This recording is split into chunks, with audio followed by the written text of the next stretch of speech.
السلام عليكم ورحمة الله وبركاته. ازيكم عاملين ايه؟ بتمنى تكونوا بخير وبصحة وسعادة وسلامة. اللي أول مرة بيشوفني وبيتابعني، أنا ياسمين الأقدر، مدربة التنمية البشرية والإرشاد الأسري ومقدمة برامج على السوشيال ميديا بقالي أكتر من 10 سنين. النهاردة في أكتر من 10 حاجات جاية أقوله لكم، نسمعهم مع بعض للآخر ونركز فيهم جدا جدا جدا، لأنه ممكن يكون ناس من حضراتكم عارفينها اوريدي والحمد لله ما بتعملش بيها، وممكن في ناس عارفين الحاجات دي بس بمفهوم خاطئ، فهي اللي لا تدرك او ما كانش عندها علم قبل كده فلازم تغيرها. وممكن يكونوا ناس عارفينها وللاسف بيعملوا بيها، فلازم برضو يغيروا الامر ده، لانه الحاجات ديت بتسبب لحضرتك وحضرتك اولا اذى قبل ما انت تكوني بتأذي الاخرين وبتسيء للاخرين وي الى اخره. لا، حضرتك اولا واخيرا وحضرتك بتأذي نفسك نفسيا وروحانيا مع الله سبحانه وتعالى، وبتعرقل حياتك في الوصول للنجاح. تعالوا بقى نعرف الحاجات دي ايه هي. يلا بينا. اول حاجه لازم نعرفها مع بعض، وهي منتشره جدا جدا في الواقع وعلى السوشيال ميديا، سواء في تعليقات، في كلام، في قرايب، في غير قرايب، مع بعضنا البعض، هو ان التنمر والتجريح مش مسحه، مش ان انت هتقول حاجه فيها تنمر وتجريح وانا هقعد اضحك وانبسط خالص. الانسان اللي بيتنمر وبيجرح في الاخرين هو انسان بلا اخلاق، هي انسانه فقدت جميع معنى الانسانيه والرحمه والحب والسلام الداخلي. هم اناس عندهم من الامراض القلوب والنفوس، هم ناس عندهم نقص، حاسين بالنقص تجاه الآخر، هم ناس بعاد كل البعد عن مفاهيم وتعاليم الدين الإسلامي اللي هو نمبر 1 أولا وأخيرا، بغض النظر عن شكلك إيه وهيئتك إيه ولبسك إيه وتدينك الخارجي إيه، وحضرتك كذلك الأخلاق والأسلوب والتعامل واللباقة في الحديث والكلمة الطيبة. حضرة النبي صلى الله عليه وسلم علمنا أن الكلمة الطيبة صدقة. الإنسان اللي من غير أخلاق هو فاقد كل شيء. الكلمة، وانا قلتها كتير وبقول ده كتير وهفضل اقوله لغايه لما اموت، الكلمه ممكن تهد وتكفر وممكن تبني وتهدي، وفي الاول وفي الاخر الهدايه دي من عند الخالق. لان في ناس بياخدوا التنمر والسخريه وقله الادب والتجريح بمبرر، اصل بصي هي بتعمل ايه، اصل بص هو بيعمل ايه، ما انا كان لازم انصح، ما كان لازم اقول، ما كان لازم اقول رايي، ما هو اصلك هي مستفزه، ما هو اصلك مش عارف ايه، هي مش عايزاني نتنمر، مش عايزانا نسخر والكلام. لا، لو هي هتتحاسب على شيء انت هتتحاسب مليون قيراط على الشيء اللي انت بتعمله وبتقوله. تجريح النفوس والمشاعر شيء قاسي جدا جدا جدا، فوق ما انت خيالك يجيبك. انت هتقبل على نفسك ان انت حتى لو عامل حاجه خاطئه او فيك حاجه ربنا خلقك عليها مش بايدك، في وشك، في لبسك، في دنيتك، في ايا كان بقى الدنيا ايه، هتقبل ان حد يتنمر عليك ويسخر منك ويكلمك كده؟ ده حتى يا اخي ربنا سبحانه وتعالى بيقول ايه، يعني لا يسخر قوم من قوم عسى ان يكونوا خيرا منهم، ولا نساء من نساء عسى ان يكون خيرا منهن. يعني اللي انت بتتنمر عليه وبتجرح فيه وبتهينه بايا كان المبرر بتاع حضرتك وحضرتك، ممكن يكون هي او هو احسن منك ومنك مليون مره عند الله عز وجل. ان الله لا ينظر الى صوركم ولكن ينظر الى قلوبكم. مش معنى كده ان الهيئة والشكل والمظهر مش مهم، مهم جدا.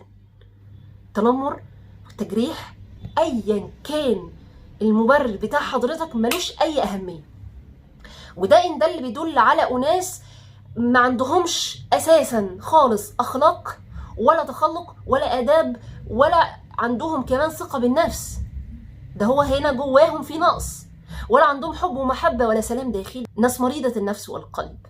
يجب لو حضرتك بتعمل الشيء ده تحت اي مبرر وحضرتك ان انت تعالجيه تماما، لان ده كمان بيؤثر عليكي انت اللي بتدمري حياتك، وانت هتدمر حياتك. انت قاعد بتنمر وتسخر وتجرح، هتحاسب من الله سبحانه وتعالى اولا واخيرا على ده في الدنيا وفي الاخره ان شاء الله. ثانيا ان لم طبعا تتب وتتوبي الى الله سبحانه وتعالى من هذا الامر. ثانيا كمان ان حضرتك بتعطل حياتك، اللي قدامك بيبقى شغال في حياته ان شاء الله وربنا يكرم، وانت بتعطل حياتك ودنيتك، ما بتوصلش لاي نجاح. ثالثا مش هتخلي حد يحبك، الناس هتنفر منك، وحب الناس دي نعمه جدا، وحب الناس لم يكن الا بالاخلاق والتخلق واللباقه. مش كلنا هنتفق على حد، ممكن تلاقي حد بيعاديك وحد بيكرهك، ده طبيعي جدا، احنا مختلفين ومحدش حد واحد هيتفق عليه، احنا كلنا كده. لكن برضو في علامات وفي اشارات وفي امور وهكذا. والانسان اولا واخيرا هو اللي بيزرع لنفسه الهاله الاحترام اللي بتبان في فكره وتفكيره واسلوب كلامه. فلازم نخلي بالنا، وما يلفظ من قول الا لديه رقيب عتيد. خلي بالك من اللي انت بتقوله، هيوصل المشاعر ازاي وهيمس القلب هنا ازاي، لان الشيء اللي بيجرح القلب صعب قوي. يمكن اكون طولت في النقطه دي، بس لانها من الحاجات المهمه جدا جدا. جرح المشاعر والقلوب ده مش سهل خالص، والدمعه اللي تنزل بسبب جرح مشاعر دي كبيره جدا عند الله سبحانه وتعالى، وتحسبوه هينا وهو عند الله عظيم. تاني حاجه، الضرب والتعنف مش ابدا له علاقه بان انت بتؤدب من امامك. في راجل يقول لك انا هأدب زوجتي اللي انا اضربها واعنفها واتهجم عليها وابقى همجي واتلفظ واعمل واسوي عشان تتعلم الادب. خالص، لم يكن الاسلام مطلقا ولا حضره النبي صلى الله عليه وسلم علمنا ولا علمك كراجل كده، ودي مش من رجوله تماما خالص نهائي. بل انت لما تعوز اصلا تضرب زوجتك بالسواك، فاكرين السواك؟ عارفين حاجه اسمها السواك؟ كانوا بينظفوا بيهم، كانت سنه عن حضره النبي صلى الله عليه وسلم لتطهير الفم وينظفوا بيهم الاسنان. يعني السواك ده كان حاجه جميله جدا، اخرك اللي انت تمسك السواك كده وتقدمها اللي انت تضربها بيها على ايديها بس. لكن الضرب المبرح والامور اللي احنا بنشوفها لا طبعا. كذلك في تربيه الابناء من الامور الخاطئه جدا يجي الاب او الام، وخصوصا كمان لو الاب، ان هو يجي يمسك الولد ويضربه بتعنف وعنف وهمجيه. يمكن ساعات الام بتضربه اتس اوكي، بس هي عارفه ايه بتضرب فين وتعمل ايه، بغض النظر بقى عن قواعد الشاذه من الامهات اللي هي بلا رحمه وبلا قلب، ده وضع تاني.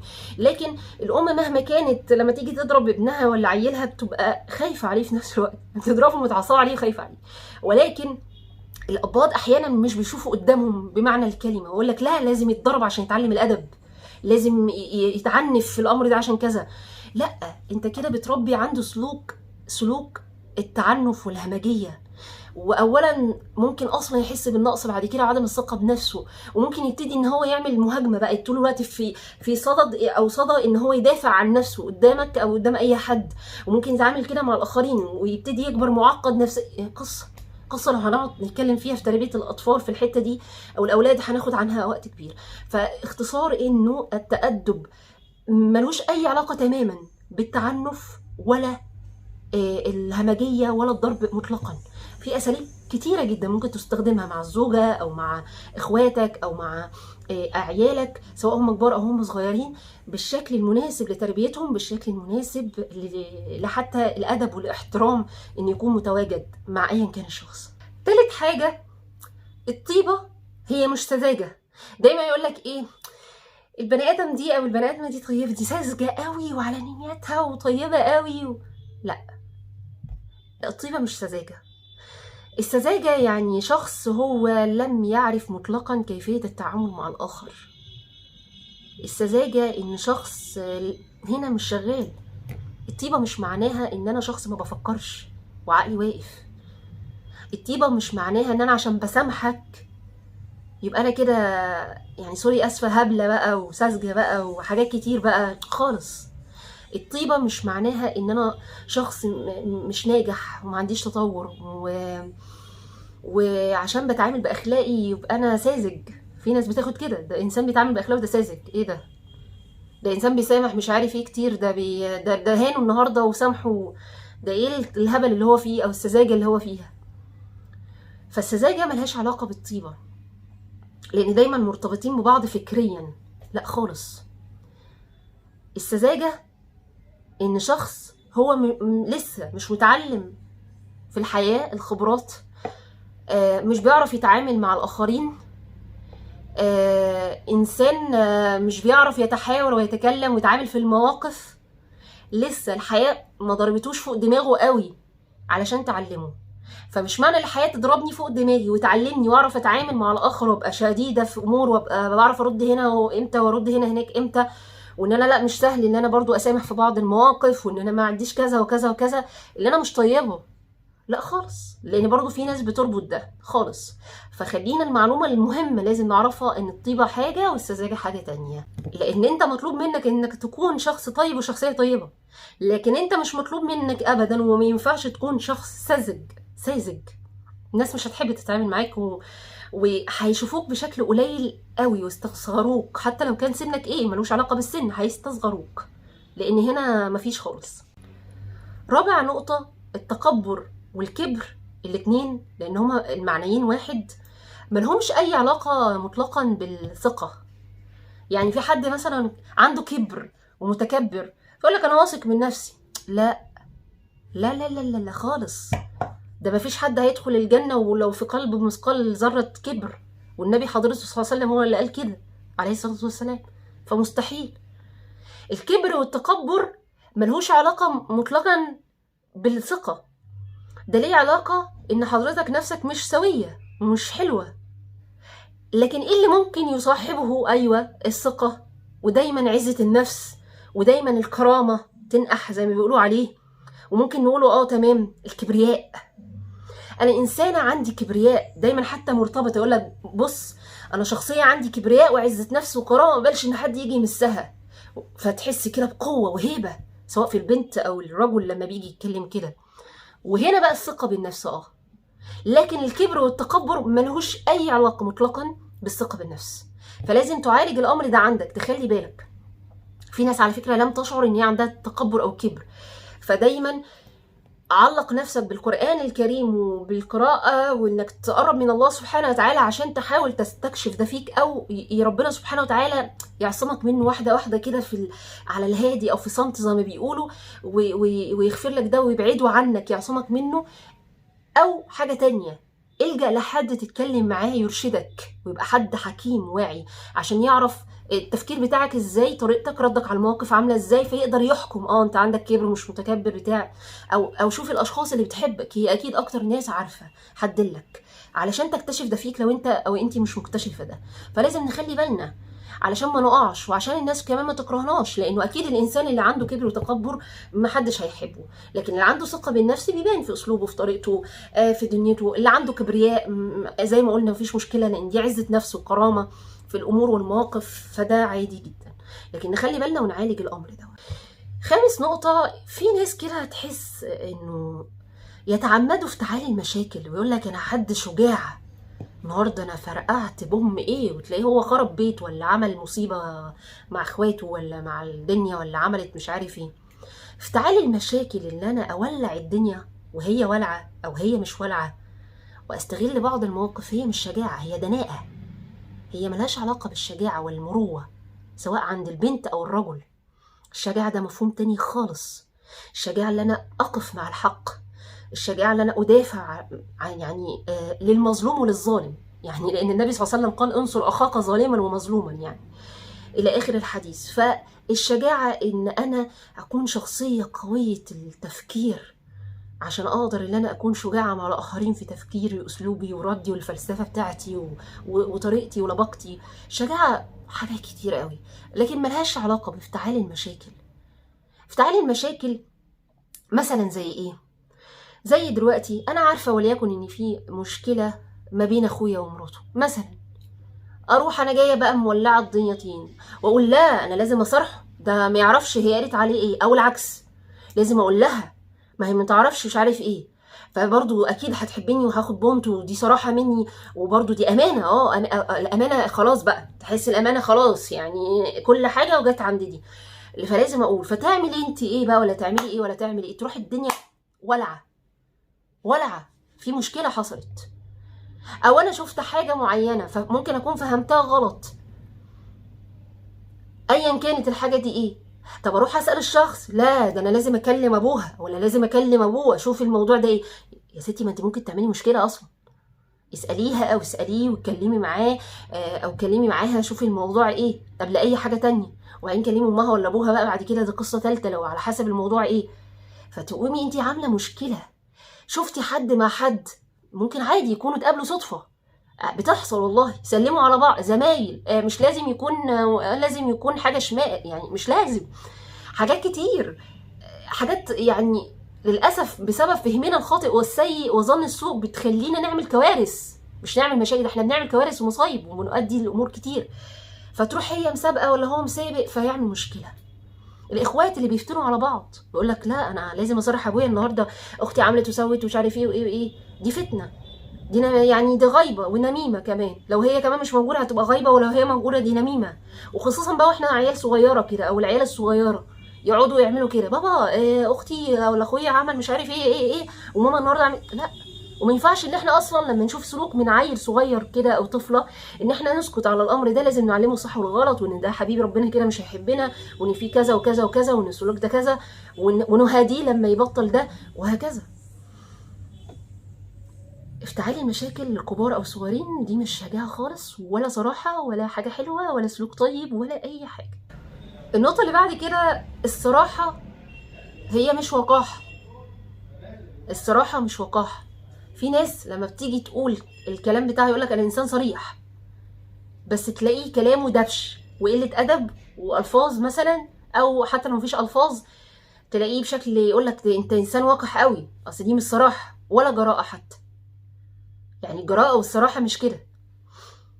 فالصراحه المفروض ما يكونش مطلوب مننا ان احنا نكون ناس وقحين، وهتلاقي هيصب الموضوع كله في لسانك اللي بتتكلم بيه. هو لسانك ده المشكله يعني، حتى عشان كده حضره النبي صلى الله عليه وسلم قال لنا امسك عليك لسانك، خلي بالك اللسان ده ممكن يوديك نار جهنم، يعني ما تستهونش كل حاجه. فسبحان الله يعني. فالصراحه انك تكون انسان صريح في انك تقول رايك في شيء، في انك تبدي بنصيحتك، في انك مش عارف ايه، ايوه اتس اوكي، خليك صريح، لكن ما تجرحنيش من فضلك، ولا تجرح اي حد، ولا تسيء لحد في الكلام، لانك هتتحاسب على دوت، وانه الصراحه مش وقح. النقطه اللي بعد كده، في ناس كتير بتتغافل عن امور كتير، وتسهو وتنسى لامور كتير قوي. فيبتدي ناس تقول لك ايه، انت غبي. لا، التغافل مش غباء خالص. التغافل حاجتين ممكن بالمعنيين اللي انا هقولهم لحضراتكم. ممكن التغافل جاي من الغفله البعد عن الله سبحانه وتعالى، سواء بعد كاملا او بعد يعني جزء منه، واحنا كلنا مقصرين في حق الله سبحانه وتعالى، وانا اول حضراتكم. ربنا يهديني ويهديكم اجمعين يا رب العالمين. وممكن التغافل يكون زي ما قلنا المعنى التاني الاخر اللي هو السهو. انا سهيت عن الامر ده، النهارده سهيت ان انا اكلمك، انا سهيت عن المساله ديت، انا مش عارف ايه. فيبتدي مع مره على مره يقولك انت غبي. لا، فالتغافل شيء والغباء شيء تاني. الغباء ده قصه بقى يعني ممكن نتكلم فيها في حلقه تانية. فبيكفي ان حضرتك تعرف وتعرفي ان التغافل والغفله سواء المعنى ده او ده شيء، والغباء شيء تاني. النقطة اللي بعد كده، التسامح مش ضعف. الإنسان اللي بيسامح كتير وبيقدر يكون عنده المقدرة إن هو لما يتظلم أو يتجرح أو يتوجع إن هو يسامح الشخص اللي قدامه، ده مش ضعف منه، بالعكس ده منتهى القوة، ده يا بخته والله العظيم. مش معنى كده اللي مش بيسامح ومش قادر يسامح أو مش قادرة تسامح إن هي ما عندهاش قوة، أو إنها من كده مش حلوة أو هتحاسب، لا خالص مطلقا. لأن ربنا سبحانه وتعالى قال العفو عند المقدرة. انت او انت قادره تعفو عن الشخص ده في الدنيا، تمام، عند المقدره، قدرتك. انا ممكن قدرتي مش قادره اسامحك، مش معنى كده انا هتحاسب، ومش معنى كده ان انا مخطئه، ومش معنى دي قدرات نفسيه. فالتسامح، الانسان اللي بيسامح دايما، عشان في ناس يقول لك ده انسان بيسامح كتير، ده هبل يا عم. ازود بقى، او ده بيسامح كتير او هي بتسامح كتير ضعيفه، ما عندهاش الحيله، ما عندهاش ان هي مش عارفه تعمل ايه ولا تجيب حقها، يلا فيزود اكتر او يسيء فيها او تسيء فيها، وهكذا خالص. لان الانسان لو عايز يجيب حقه قادر يجيب حقه، بس هيتحول لشخص تاني عشان يجيب حقه، هي دي المشكله. فالتسامح باختصار مش ضعف نهائي، ده يعني يا بخت الانسان اللي بيعرف يتسامح ويسامح طول الوقت، وهو عند الله قدره عظيم، وعند الله قدرها كبير جدا جدا جدا. بس لو سمحتوا ما تستغلوش الناس اللي بتسامح، لان ممكن يجي عليهم وقت جدا ان هم ما يسامحوش تاني او ما يعرفوش يسامحوا اصلا، وساعتها هياخدوا حقهم منكم دنيا واخره تالت ومتالت. الحاجه اللي بعد كده، النصيحه مش بجاحه. في ناس كده تقول لك انا بنصح، بس تيجي تشوف تعليقاتها، تيجي تتحاور معاها حتى لو فيس تو فيس وجه لوجه، تلاقي ناس بجحة، ناس ما بتعرفش تتكلم اصلا، ناس يعني حافظه هنا مش فاهمه هنا، يعني حافظه ومش فاهمه هنا، معبي، لكن فاهمه بقى لا مش فاهمه، وهي مش عارفه تتعامل مع الاخر، وما عندهاش اسلوب، ولا عندها لباقه، ولا عندها طريقه، ولا عندها فقه دعوه، ولا عندها فقه حديث، ولا عندها فقه حوار، ولا عندها فقه في اي حاجه. هي بس حافظه الكلمتين، جايه ترص بطريقه معينه همجيه، وطريقه عنف، وطريقه ومنتهى البجاحه. فالناس دي اكيد لنا ولا اي حد طبيعي وبديهي هيسمع منهم تماما، حتى لو كلامهم كان صح ومثلا الشخصيه اللي قدامك غلط، ده طبيعي، لان محدش هيقبل على نفسه الوقاحه ولا البجاحه ولا قله الادب خالص في الاسلوب وفي الكلام، وكمان باسم الدين او بغرض لا، ده لوحده كارثه اكيد يعني. فالنصيحه مش بجاحه. اخر نقطه معانا وخلصت حلقتنا، وانا بجد بتوحشوني كتير وببقى مستمتعه قوي بالكلام معاكم. الصمت. الصمت مش معناه ان انت انسان خايف خالص. يعني حد النهارده جه كده اهانك في شيء، اتكلم معاك بشيء بقوه، باسلوب مش حلو، باسلوب ما عجبكش، ظلمك، فانت سكت او تجاهلت الموضوع او اتعاملت بسياسه التجاهل، فن التجاهل الصمت كمان فيه، مش معناه ان انت خايف بقى وهكش ويمي خالص نهائي، بالعكس. لكن كتير الصمت او سياسه التجاهل بيبقى سيد الحقوق، وبيبقى افضل للانسان في مواقف كتير جدا ان هو يسكت ويصمت ويتعامل بالتجاهل عزه وكرامه لنفسه وشأن وعلو لنفسه. والحاجه التانيه عشان ما يضيعش وقته، هيقعد بقى يعني في امور كده بتحتاج لكده، في امور بتحتاج، مش كل الامور خلي بالكم، لكن لا، لانه في امور بتحتاج لا اللي احنا لازم نرد فيها، واللي احنا لازم نتكلم، واللي احنا لازم بقى نجيب حقنا، ولازم نعمل مش عارف ايه ولازم ايه.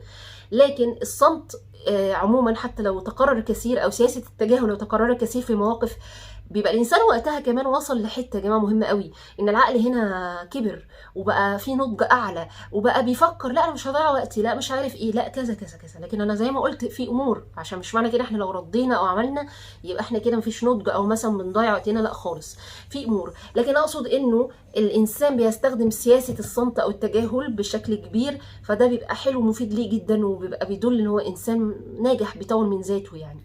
فالصمت مش معناه الخوف ابدا، لان الانسان اللي قدامك لو اتكلم على حسب بقى انت عملت له ايه، ولا انت عملتي له ولا عملت لها ايه، على الله بقى، على الله، مش هتعرف توقفه خالص ولا توقفها. فاتمنى اني نتغير بقى النهارده وننجح دايما ونكون في احسن حال. اشوفكم على خير في حلقه تانية.